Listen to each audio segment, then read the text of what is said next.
welcome to Healthy Living Tips with Erica. I'm so excited to be sharing some of my life experiences and some of my knowledge with just little things that can help out the community, my community, and help you guys out. So I have a slew of my top healthy living tips. We're going to focus on just a few today. And the first one that we're going to talk about is the air that we breathe. If we're not breathing air, we're not breathing. So how important is clean air? It's really important. We don't all live in this beautiful, lush field. Some may view that as an allergen problem, which can be totally true with some immune systems out there. But clean air is what we're supposed to breathe. So some of you may think that you don't have control over your outside air, but you in fact do. And that's through the environmental things of not using chemicals on your lawns and what kind of laundry detergent that you're using. Because I know in my neighborhood, a lot of people really enjoy the pretty smells of their laundry detergent, but in essence, you can smell it, you're breathing it. So what I use at home for that air quality and for the safety of my family is free and clear products that every company out there carries. Just food for thought. So the other thing is your indoor air. So let's talk about your home. Air quality. Lack of air quality can come from mold. It can come from some of the cleaners that you're using in your house. It can come from some of the air fresheners that you might use in your house. These are things to be aware of. Plant-based is always the best. So you're thinking, well, I use this and I use this, I use a plug and I do this. Candles. I love candles, but we have to be really aware of what's in your candles. I can tell you from my experience, if I go into someone's home that has one of those pretty apple-smelling candles, I'm usually walking out with a migraine because of the chemicals in it. I am like a canary in the coal mine, I think is what they say. So these are just things to think about. Candles in my home, I use essential oils. I use beeswax. I know some people like soy candles, that's fine. Let's go back to the mold subject. If you're not sure if you have mold, honestly, for a couple dollars, you can pick up a Petri dish. Set it in your home, let it sit for a week and see if mold starts to grow. Those are just, these are just small tips to be aware of it. Again, back to the cleaning supplies. Plant-based. I clean in my home with vinegar, rubbing alcohol mixed in with the vinegar, and water. That's it. Does it smell that beautiful and pleasant? No, my kids know when the vinegar is out because the whole house smells like vinegar, but at least I know what I'm doing is safe for my kids and my family. So those are things about air quality, but I do want to give you a story because these are things that we don't really think about. I had a fellow practitioner that was working with a family, a young girl. They couldn't get her out of being sick. And one day the practitioner said to the family, I need to know everything that this little girl is doing. I want to know what you guys do when you get home from work. What is the routine in the house? Exactly what is the routine? What it came down to is that they said, well, my husband's a mechanic. And when he gets home, he puts all of his dirty clothes in the hamper. Keeping in mind the hamper just happened to be like 5 feet away from this little girl's bedroom. Come to find out, it was actually the exhaust fumes from the dad's clothes that he was wearing throughout the day at work that was making the little girl sick. So think about this. You know what exhaust smells like, and if you've ever been around a mechanic, you know what their clothes smell like when you get home. They're dealing with exhaust and oils and gas and other things. So that was going through the air, right? Transferring through the air and making the poor little girl sick. So that's what I want to talk about air quality, just to be, think about it. When you're outside in the beautiful greenery, I mean, we're in the state of Michigan right now and it's a little cold, but when you're outside, take a deep breath, because you're releasing toxins when you're doing that. So clean air is so important. I hope you found that beneficial. And then we'll move on to the next tip. Hi there, welcome to Healthy Living Tips with Erica. I'm so grateful to be sharing tips with you. So today we're going to talk about which seems to be the biggest discussion of all. Food. Food, food, food. Your family members say, why aren't you eating this? Why are you eating that? Why are you gluten-free? Why do I have to buy non-GMO? It's so confusing. So I'm going to simplify this for you, really easy. I want you to forget everything you were told. How bold is that? Okay, now I'm going to simplify this for you. I want you to think about what your ancestors did. I want you to think about what your ancestors did, not 20 years ago, not 50 years ago, but let's go back 100 years or 150 years. They ate from the earth. And we're going to talk about donuts. And since the slide is up, that's the beautiful thing. I think donuts are lovely. And I know that they're yummy. They are loaded with sugar. Unfortunately, they're loaded with other oils and things that are not important and good for us. But let's talk about that. When I'm talking about going back to your ancestors, I want you to think about what was growing on the trees, what came from the earth, what did they raise in their farm.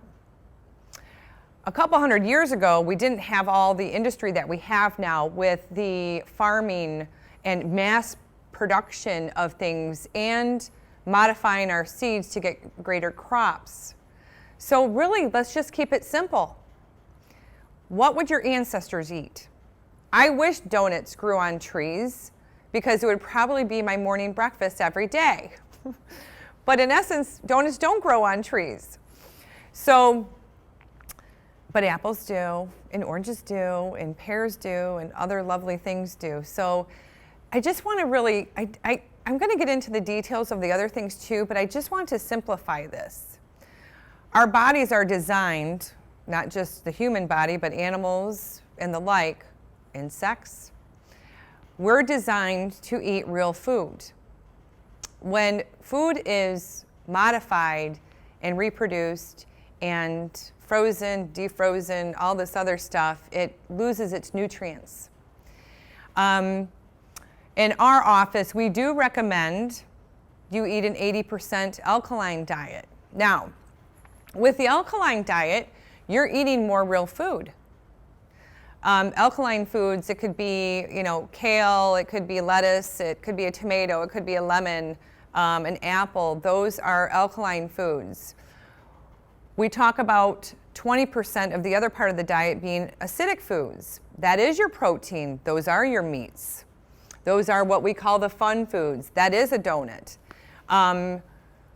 Unfortunately, living in the States, we have so much available to us that we do sometimes the quick thing. And we understand that. I'm a parent. I understand where I had to grab the frozen, chicken nuggets so when I got home from work, the kids weren't screaming and they needed food.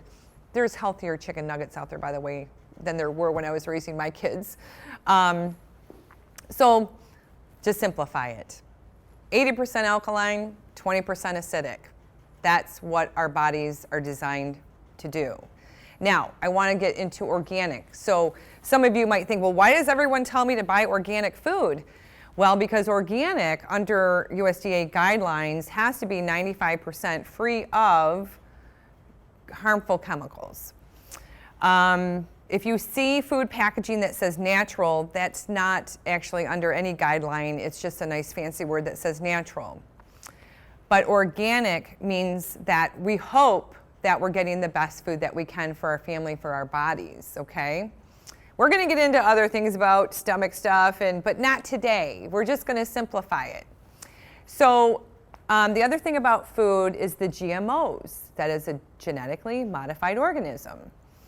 This is why a lot of people have different food sensitivities, like your corns, your gluten, and I know these so easily, sugar, hydrogenated oils, soy. Yes, those unfortunately have kind of fallen into that category of the GMOs. Again, your body doesn't know what to do with them.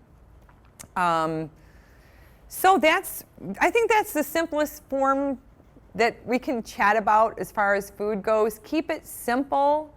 Know that real food is what your body wants. Processed food's okay once in a while, but if it's a lifestyle that unfortunately, if you run all the time and you've had to pick up that lifestyle, then it's just going to wear down this beautiful engine that you have, okay? All right, so that's it for the food tip. Hi there, welcome to Healthy Living Tips with Erica. I'm so grateful to be sharing my tips with you. So today we're going to talk about water and why water is so important to our bodies. Well, one of the reasons why it's important is because our bodies are made up of 60% water. It seems like so simple. There's so many different variations of water out there. There's distilled, there's spring, there's well, there's city. It's water. I can't tell you what I've learned from my clients in the office on those that don't drink water, or maybe the bulk of their intake of fluids is coffee or pop or other things. But let's talk about the things that they come in with. Why are you in here? I don't feel good.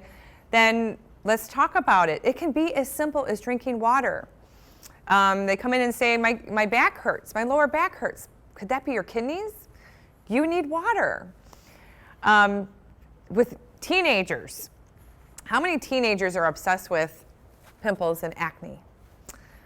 Water. I know, it's that simple. So, and I had a client one time come in my office, and she said, I hate water. I don't want to drink water. But I will tell you, if you are concerned about anti-aging, you want water. So, water's important. We need it. Our bodies, it's the bulk of who you are. We can get into, I don't know that I want to slice and dice the benefits of other waters, but I know what our family does is we prefer distilled water. And the reason for that is you can actually measure the energy of distilled water on a refractometer, and it will measure higher than other waters. I personally like well water because I know, if it's in a clean area, right, that we're getting the minerals from the earth, and hopefully all good minerals and not too much of one thing, but just water. So it really is that simple. Make sure that you're drinking your water. So if you're going to ask me how much water, the rule of thumb is you want to drink half of your body weight in ounces. So if you weigh 100 pounds, you want to drink 50 ounces a day. If you weigh 200 pounds, you could push it to 80 to 100 ounces, but you don't want to flush out too much. There is such thing as too much water. If you're drinking too much water, you possibly could be flushing out good vitamins and minerals that need to be in your body. So keep that in mind. People also ask me, how much water should I drink with a meal? Because, I've heard it's a good idea to drink this much, or you shouldn't be drinking anything. And the rule of thumb that we've been taught in my profession is no more than 6 ounces with your meal. I'll tell you personally, sometimes in the summertime, I might down 24 ounces. Probably not a good thing, but I just love water. But again, too much is not a good thing either. So if your weight is, you could be sitting back going, well, I weigh 300 pounds. How much water am I supposed to be drinking? Don't go past 100 ounces. You don't need that much. Listen to your body. Know that there's, caffeines dehydrate the body, so keep that in mind too. And just make sure that you're getting the best water that you can. And we'll leave it at that. Thank you.